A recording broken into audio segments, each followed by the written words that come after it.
Continuous care retirement communities. Such a big topic. We did an episode about 2 weeks ago on this, so we wanted to take it to part 2. We've interviewing Ray Dawson. It gives us all the details, everything you need to know about a continuous care retirement community. Hope you enjoy this episode. To learn more about how to secure your retirement and all the different elements you need to know, please subscribe to our channel and hit the bell so you'll be notified when we release episodes every Monday. We have helped hundreds of our clients gain clarity and get on the path to a great retirement. Now it's your turn. Let's dive in.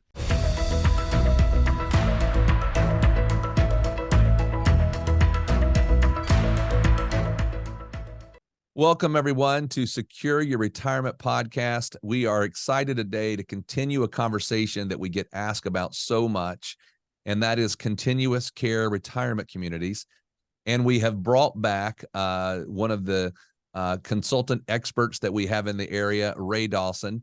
In fact, we had Ray on episode 236, which we kind of started down this path of the basics of what are called CCRCs, continuous care retirement communities. And we had so much as we were talking to Ray that we wanted to talk about that we said, hey, will you come back and continue the conversation? So we're calling this part 2. So thank you very much, Ray, for coming on and chatting with us again today. You're welcome. Glad to be here. So just to kind of let everybody know, the agenda for the conversation today is we're going to talk about, in particularly, the cost of CCRCs. And we're kind of focusing this one on the Raleigh Triangle area. So we're just using this as an example. We're going to talk a little bit about wait list, how long it takes to get into one of these. What age should I move into one of these locations? And then how should I decide any of these things? So these are great questions and topics. So thank you, Ray, for putting that together. You're welcome. Should I get started? Yeah. So the last episode we did with Ray, by the way, was a little bit more understanding the types of CCRCs and everything like that. If you're a visual person, by the way, today Ray does have a slideshow presentation, so you can hop over to YouTube and look at some of the visuals that she has. But if you're listening on the podcast, we're going to make it nice and smooth for you too. The first topic, Ray, let's jump into it. Triangle area CCRC costs. Great. All right, let's get to it. So costs for all CCRCs, regardless of whether they're in the triangle or elsewhere, are basically driven by the type of contract. And last week we talked about contract types and the location of the community. So if you're in a popular real estate area like the triangle has become, costs are going to be more than they might be in more rural areas of North Carolina, for example. So there are two things to consider when you're thinking about the costs of a CCRC. One is if you're talking about a traditional CCRC, there's a buy-in, and the second is there's a monthly fee. And so the buy-in and monthly fees that I have listed and I'm going to talk about today are primarily for traditional CCRCs. Last week I also covered rental CCRCs. Rental CCRCs don't have buy-ins, and their monthly fees are much higher than a traditional. So the costs of a CCRC are typically broken into two different kinds, one for a single occupant of a residence and the second for a double occupancy. And that can be roommates, it can be spouses, it can be siblings, it can be whatever, but there are typically no more than two people who would occupy a residence. So buy-in ranges in the triangle range anywhere from $60,000, and that's a one-time cost for a studio. And there's only one community in the triangle that I'm aware of that has a studio size unit, and that's Crowsdale Village. All the way up to $990,000 for a cottage. Once again, remember that these prices are driven by contract type. So that $990,000 cottage is for an extensive contract. And those types of communities are more expensive upfront because you're prepaying for your higher levels of care over time. For double occupancy, the ranges are from 140,000. The reason it jumps up so much is because most communities won't let two people occupy a studio. So those are for a 1-bedroom, and a cottage for two people might the buy-in might be as high as $1,065,000. So I'm sorry, before you go to these Sure. buy-ins in this kind of range here, are those buy-ins? I know that with some communities there's like a A/B option, but are these like a version where that if when I pass away that my heirs will get this money back, or is this just I'm paying this money in and then it's gone? Not gone, but it's there for the rest of my life. Thank you for that question. On the low end, they are fully amortized. So when you leave the community, if you stay more than 50 months, in most cases, your money is amortized to zero. The particular community that I grabbed for the higher end is a community where 100% of your buy-in goes back to your estate. Okay. So that's another reason why those dollar amounts tend to be on the higher end, because that community is giving you your money back when you leave. Okay. However, okay. Good to know. And also just another quick question. I think studio is pretty understandable. That's really no room. It's kind of all in one big square box. Right. A 1-bedroom, understandable. What is a cottage? Is that a couple rooms? Is that go ahead. Yes. So there are, when I use the term, and I use it sort of generically, I'm using a cottage to mean a standalone, what would in most neighborhoods be considered a single family home. All communities have all traditional have apartments and standalone homes. They might also have duplexes or triplexes, and they will refer to them as different things. So I'm using the more generic term of a cottage being like a single family home. And it would be, and one of the things to mention too is that price is driven by square footage.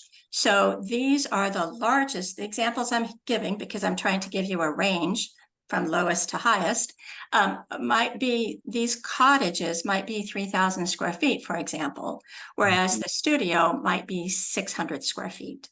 So another piece of information about costs is that price is typically, although not always, but it's typically driven by square foot. So if you think, oh my goodness, I can't afford $1 million, then think about getting a smaller footprint. And that's not a bad thing to think about when you move to a CCRC, because there are so many activities that you'll want to take advantage of that take place in the common area that you're not going to be, hopefully, spending a lot of time in your apartment or cottage all by yourself. So you don't need as much square footage as you might when you live in a single family home where you have to drive your car to go to the movies, for example, or to go play bridge with your friends or to have dinner, that kind of thing.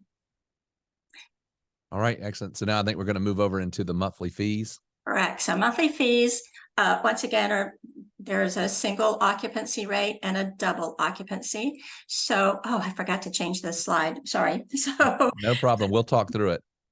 Right. So I need to get my data then. Bear with me while I get my data, because this I don't have committed to memory. Bear with me here. Oops. All right. So now let's go ahead and start talking a little bit about our monthly cost. Okay. So remember that these fees are for a traditional CCRC. So for a single person, a studio might be as little as $2,150 a month, whereas a cottage could run as high as $8,000 a month. For a double occupancy, a 1-bedroom might run as high as $45 or as low as $45.80 and as high as $98.40. One thing I should mention is included in these costs are in most cases, and be aware that comparing CCRCs on prices is very difficult because some include meal plans, some include housekeeping, some don't. So these are general terms. So what's included is typically some meals, clearly your home, your residence, Cable TV is usually included, most utilities, if not all. Transportation to and from your doctor's office, they often have on-site transportation. You'll have access to a gym, a pool, sometimes personal trainers, those kinds of things. So this is not comparable to your current house payment. It includes more than your current house payment. Okay, that's a good clarification, because I was going to ask that if I'm going to pay $140,000 to $1 million just to buy in, which is the cost of a house in itself, and then I'm also going to pay rent on top of that, what all is coming with that? So thanks for sharing that. Right, good.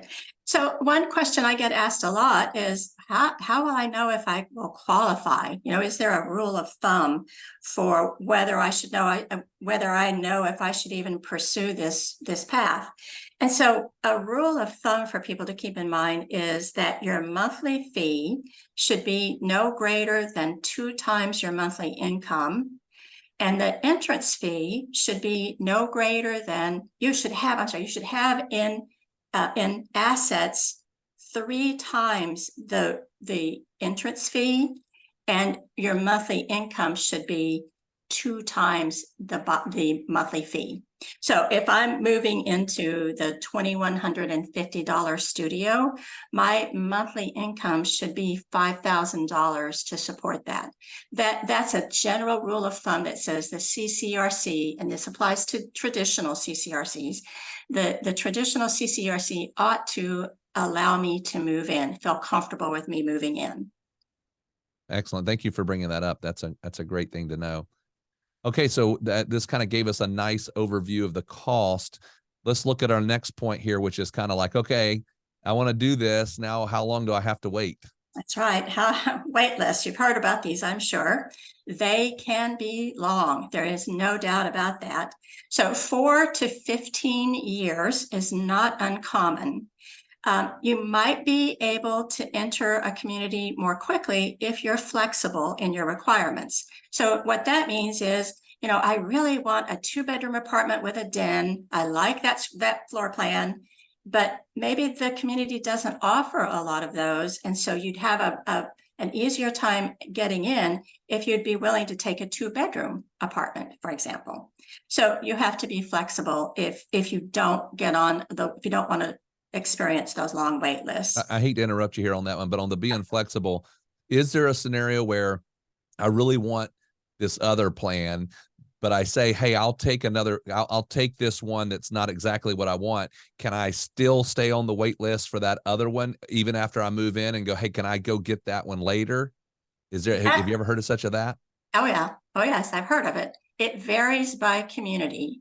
And in general, most communities discourage that. Okay. What they not all, but what they will allow you to do often without too much hassle is, let's say you're in a very large residence, one of those cottages with 3,000 square feet, and there were 2 of you and one spouse dies, and the remaining spouse says, I really don't want to live at the end of the community all by myself where I have to drive my car all the time to get to the clubhouse. I'd like to be in the main building, so I'd like to move to a smaller footprint. For something like that, many communities will allow you to move, but they really don't want you playing the game, shall we say, of I'll take the 2-bedroom and moving into the 2-bed, and moving later. Okay. The other thing I always tell people is don't put all your eggs in one basket. It's best to place your name on a wait list at multiple communities. And that way, if something should happen in the future, let's say you receive a serious diagnosis that might, if you wait too much longer, might prohibit you from being able to enter a CCRC, then you'll have options. You might have, because they don't all have the exact same wait list. And so you might find one that has exactly the floor plan you want when you're ready. So just a quick question on wait list. I assume there's a bit of a pre-application process that shows that you do have at least the basic financials, maybe not, a very deep dive into your financials, but understanding that maybe there's a application fee as well or something like that to hold your spot. Yes, Merce, did you read? Are you looking at my slides? Oh, maybe, I don't know. Yes, waitlist fees. All communities will have an application fee, and the application fee typically runs $300, and it's non-refundable. Some community might be $250, but at 300 is average. And with that application fee, and when you sign up for the waitlist, the community is going to ask you some general information about your financial and health situation. They're not going to ask for all of your financial statements. When you move from the wait list to the ready list, they will. But when you move on the wait list, they will simply ask for, in general, what your financial situation is. And the reason that they do that is because they don't want you, in case you do put all your eggs in one basket, they don't want you thinking that you're going to be able to qualify for this community and 5 years from now find out that you cannot. And that happens to people. So they'll run an assessment about your financial situation before they'll accept you onto the wait list. Most communities also have a $1,000 to $5,000 waitlist fee, and that fee is refundable should you choose not to move to that community. And if you move to that community, that fee will be applied to your buy-in. Excellent. All right, great. So I think our next agenda item is to talk about age, like how old should I be, but typically, I guess, to look at these types of places. Right. And this particular topic is leading into the next topic, which is, how do I make my decision? So one of the ways you make your decision is by, am I old enough? Am I too old? Am I too young? And so most communities, the typical age upon entry is 75 right now. Now, in the past, it used to be a little older than that, but there's such competition for communities and CCRC residences right now that people are tending to move in a little earlier. I think also the communities have a lot of activities and amenities that appeal to a younger senior citizen. So typical age is 75. The age of the community, average age of the community might be higher. It might be 80 to 85, for example, because what you find is people that live in CCRCs tend to live longer than the average American. And so it's not unusual to find people in their late 90s to hundreds living in the community. Another thing to keep in mind is that in most cases, you must be healthy to move into the community. And depending upon the contract type, the community may want you to be healthy for 3 years, for example, upon move-in. Others might they don't require it, but encourage it 6 months to a year, for example. And this has to do with their financial model and how long they need you to live independently for them to be, in case you are in a community where you're prepaying for your higher levels of care.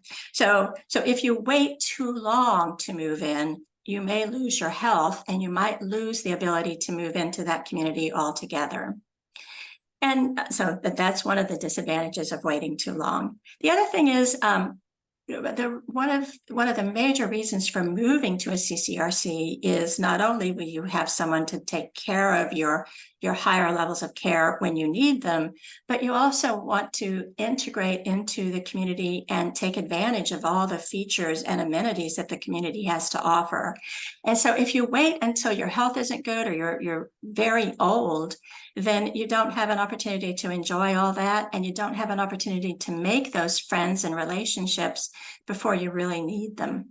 And we all need our friends as we get older. Mm-hmm. All right, so we're moving on to the next topic now. And this one is, all right, because you already set us up for this. How should I decide That's right. what I'm going to do? That's right. So I've decided I want to move to a CCRC. How do I decide which community is right for me? And so when you begin to think about this, these are some things that you might think about, because these items that I have listed on the slide are those that have to do with, will I need higher levels of care sooner rather than later? So your family health history, do your relatives live easily into their late 90s? If so, you might not want to prepay for an extensive stay and higher levels of care.